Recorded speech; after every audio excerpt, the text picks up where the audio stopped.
Hello, how's it going? Mm, just right. Yesterday was really hot. The day before was a bit cold.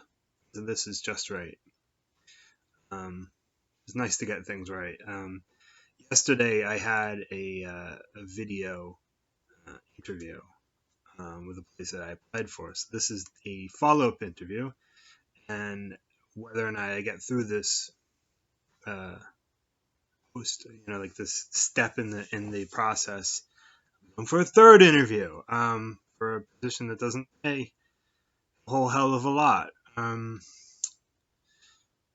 Anyway, I suppose if it's a government job, it's hard to fire you, so they want to be sure that you're the right person because they're stuck with you. As far as that is concerned, it went pretty well.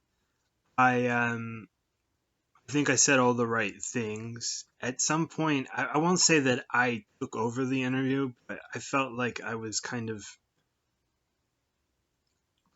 like I took over the interview in a good way. In a sense, I wasn't stepping on anybody's feet at all. Um, I was kind of guiding the direction, and a couple of them I felt like I was, that I was saying all the right things, and they were like nodding along and smiling, and that's always a good sign, is when they're smiling and like the things that you have to say. But uh, these videos never really came natural to me. So doing this, so this is the 26th video that I've done on here. Um, and it's never going to be completely natural. Part of it is that I'm not going to be any famous, vlogger or influencer. I'm just not that influential.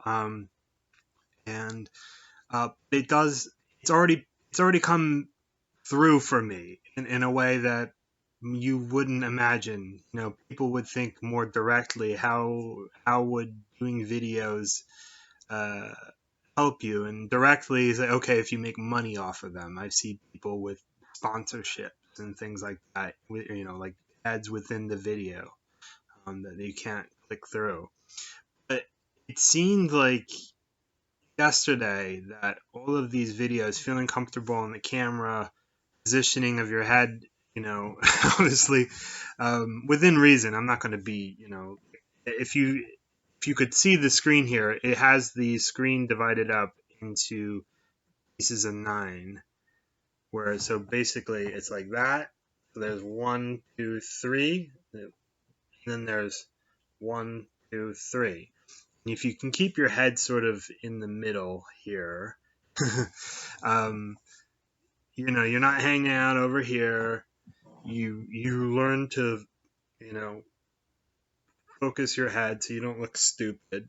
I don't know how much I can help that, but you learn how to behave on a camera, and know that you should not be picking your nose or scratching your ear too much or trying to get this shit out of your teeth.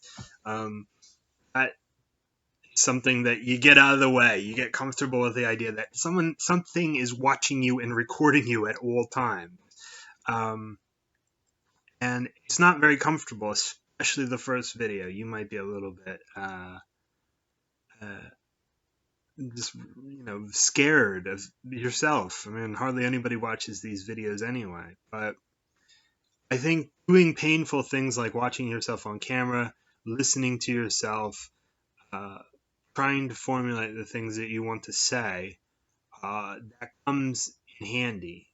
Um, Having done the practice, because then you can go out and perform. I actually, in a previous life, not wasn't Napoleon, just another chapter of my life. I was an English teacher, which was terrifying, because you're up there and you're essentially a performer, and it's hard because you have 20, 30 students watching you every second.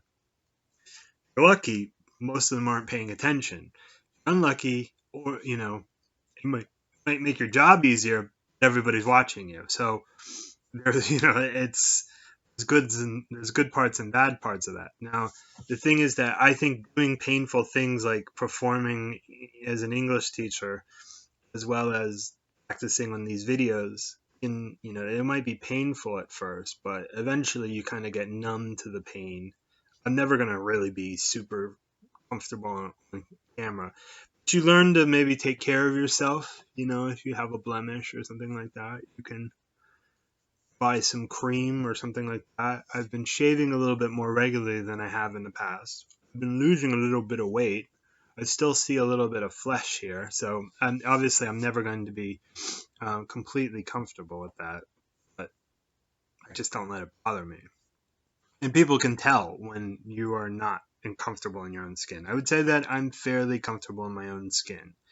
It comes with age. It comes with exposure to your weaknesses. It's just learning who you are and how you react to things. And something I wish I could have done when I was younger, but we didn't have video cameras and computers. Video cameras around were rare, maybe 20 years ago. But anyway, so doing these videos has made me comfortable on camera, which I think helped me in the interview. I wasn't nervous. I gave complete answers, and I seemed to be probably one of the more confident people in the interview. And so the thing is, you have to ultimately come to a conclusion that you have to pay a price to move forward in your life and in your career, to advance, to improve.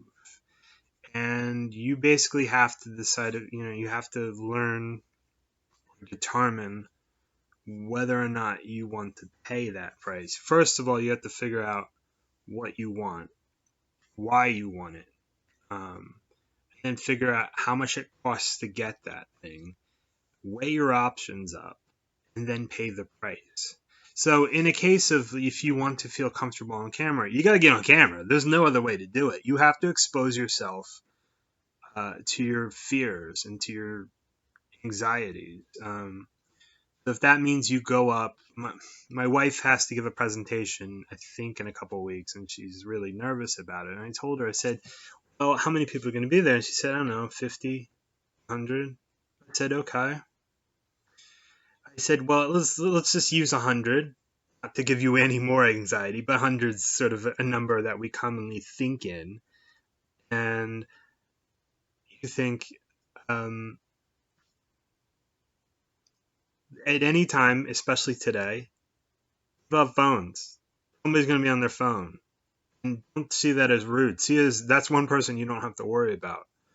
And don't be robotic in your delivery, because that's even more boring. You basically just have to sit there and talk about things confidently and almost just kind of do it as if you're talking to no one at all. And I'm really talking to no one at all. Someone might see this video later, but I'm actually alone in this room. And the only person who can see my mistakes right now is me. And I think learning of being comfortable in your skin is not catastrophizing every single mistake that you make. So if I misspeak, it happens, especially if I have a couple notes here. I'm not reading a script. It's just I'm learning. I keep notes here so I can stay on topic, because I can go off on a tangent. So I just, you kind of think, well, at any time, probably 20% of these people are on their phone, whether it's talking to their husbands or wives, or got bored, start looking through your email, things like that. So maybe, so you can start whittling this down and say, okay, well, if they don't like it, they, right now, they can watch the recording of it, or they can read my notes, or have my email. If they have any questions, they can send me an email. Then shouldn't be doing that, but it just happened, right? So you basically have to, what is the price in getting comfortable in front of a crowd? Well, you basically have to get in front of a crowd, or you have to give a presentation to people who slightly know what you're talking about, or a good deal, but you have a specific expertise, and then you basically you have to find it, kind of meet the person halfway. You are in front of them, you are leading them, you're not so far ahead of them that they can't see you and then they get bored and wander off. And this takes a lot of mental anguish, kind of deal with getting up in front of a crowd is not a very natural thing for people to do. Some people love to ham it up in front of a crowd. Most people don't, and they have to get comfortable. So that means you really want to do this. Well, sometimes, like my wife, is that she has to do it. Part of her job. So yeah, you got to do it. You don't really have an option. You could probably fight it. That kind of makes you a weak person, right? So then you basically you have to take the time to do it. So if you want to practice in front of people who know you, you just need warm bodies in a room. You could probably arrange that. It takes a bit of energy. I mean, mental energy to be able to deal with, uh, you know, staying on topic, uh, knowing your subject back and forth, anticipating questions people might have, so you don't even have to answer questions. You've already answered the question that they had in the back of their mind. And basically the opportunity cost. Now, I don't know if I've talked about this earlier, but opportunity costs, or an economics term, is basically you can do this or you can do something else. So in the case of this video, we're about 11 minutes in. It's 11 minutes that I didn't have time to, I don't know, scrub the toilet or sleep a little bit later or clean up. So you can do like most of your habit, most of the activities you can do are exclusive. You can do that. You can do this. Or you can do something else, but you can't do both. And so you have to decide whether this is something you want to do or if it's something else you want to do, and then you go do that. So you have to figure out what the price is. So the price is not just like the upfront stuff; it's what else you could be doing with your time, the opportunity costs. So one of the things that I've noticed in life is that if you sort of bury your head in the sand, um, so to speak, and you just kind of deny the fact that you have to pay prices in order to progress. You have to sacrifice time, energy, money, uh, your opportunity costs, other things you could be doing. Then essentially, if you're just wasting time, you're not progressing as a person. And I was thinking about it, ever the economist. I'm thinking like, there is a sort of time discounting factor. If you take care of this problem when you're young, it's never a problem again. And it starts compounding like your comfort in front of a camera, whatever it is you decide that you want to do. It's going to compound in the same way that interest compounds, where uh, you get comfortable at it, you'll get better at it, you'll become an expert at it, you'll be a legend at it.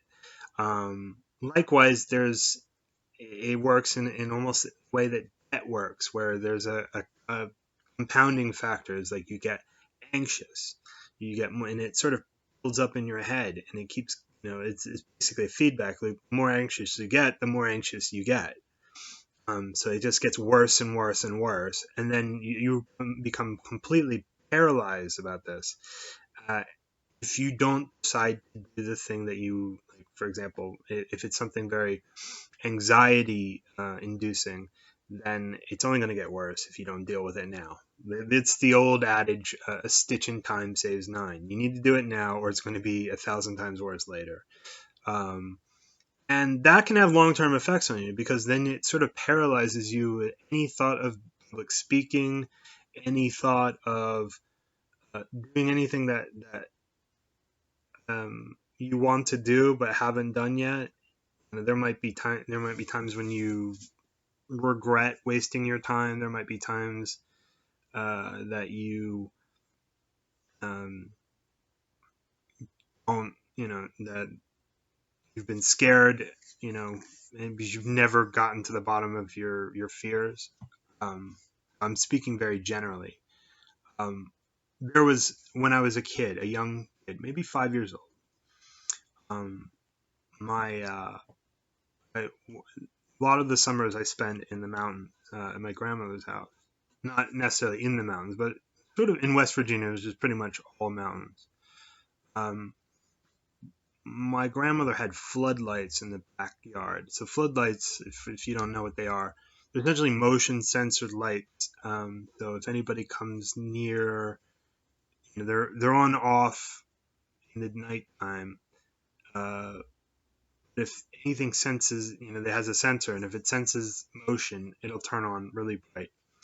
Um, and the way, the problem is, and my grandmother never fixed this, is that she lived sort of in not in the countryside, but a small town, and had tons of animals running in the backyard, deer, rabbits, whatever, a lot of possums, and the lights were on all the time.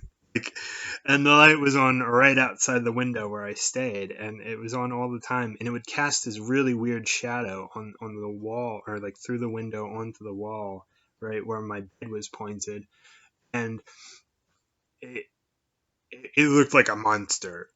It was really just a tree, I think, the light going through the tree, and it just kind of held there like this, and it scared the crap out of me. Obviously, at 5 years old, you don't really have a rational mind, as I was speaking about in my last video. So you don't you haven't really honed that skill of, and that requires a lot of experience to understand that most of these shadows are just that way because of the angle of the light, the intensity of light, the thickness, the opacity of whatever it is that's going through it, and you learn that as you get older. But when you're 5 years old, you don't know anything.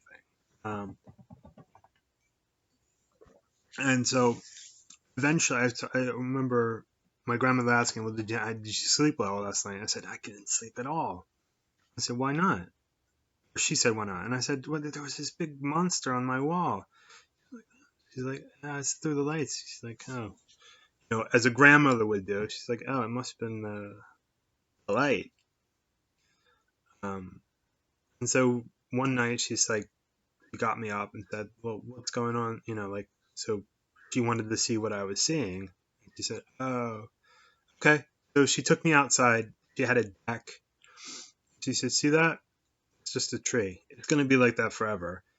And I can't do much about the floodlight because you're only here like 2 weeks out of the year, and I need to know if somebody's creeping around on my property."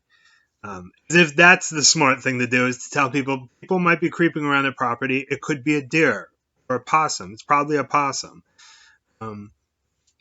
But I guess I wasn't frightened about that. And so anyway, um, I just had to learn that there was nothing to be afraid of. And so, but I had built it up in my mind so much that I had caused myself so much anxiety by not just figuring out what was going on. Now, obviously, you can't blame a 5-year-old. But there's probably some equivalent in your life where if you had just gotten to the bottom of something way in advance, you could save yourself all kinds of anguish, all kinds of problems. And so you just learn not to let these things get out of control because they could have long-term effects. So you might have to do something very simple like go outside and look at the trees, but it might be a radical change. So as far as I'm concerned, that I see my father. He used to be a runner. I remember I was going through the photos with my mom last week just to kind of jog her memory about her life, and I saw my dad. I was like, "Jesus, what happened to you, Dad? Because you looked pretty good here, and you look like shit." And he had some medical issues, but he also just eats too much, And I find this is true with a lot of athletes, particularly like football players, is that a big lineman needs to eat about 5,000 calories a day. He also works it all off. He's pretty buff. He's athletic. They never change their habits, and so they just at the end of their career, after the career is over, they go and they continue eating like this, and they get as big as house because they're not working out. So the thing is, you have to find out what it is to stay. You might have to make radical changes if you want to stay healthy. So a lot of times, health is a big factor. As a big goal is to try to be as healthy as possible, and that might mean you have to change your habits of eating better, exercising more, don't drink as much or at all, don't do drugs, learn time management, maintain friendships, have healthy work arrangements, or something like that. So that's about all, and I will see you soon.